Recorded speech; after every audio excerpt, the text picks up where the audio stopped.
இப்போ நல்லா நடக்க முடியுதா? இப்போ நல்லா நடக்க முடியுது. அப்படின்னா வாங்க, வெளியே கொஞ்ச தூரம் காலார நடந்துட்டு வருவோம். தங்கள் உத்தரவு மகாராஜா, வாங்க போலாம். வணக்கம் மகாராஜா. வணக்கம். சரியான நேரத்தில் தான் வந்திருக்கீங்க.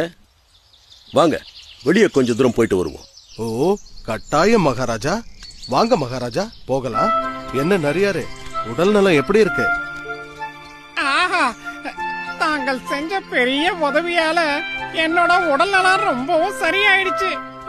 ஆமா நரியாரே, உங்க கூட பிறந்தவங்க, சொந்தக்காரங்க, நண்பர்கள்னு யாராவது இந்த காட்டுல இருக்காங்களா? இல்ல கரடியாரே, அப்படி யாரும் எனக்கு இல்ல. அப்படிலாம் சொல்லக்கூடாது. இனி நாங்க தான் உன் சகோதரர்களும் நண்பர்களும். என்னோட பாக்கியமே பாக்கியம்.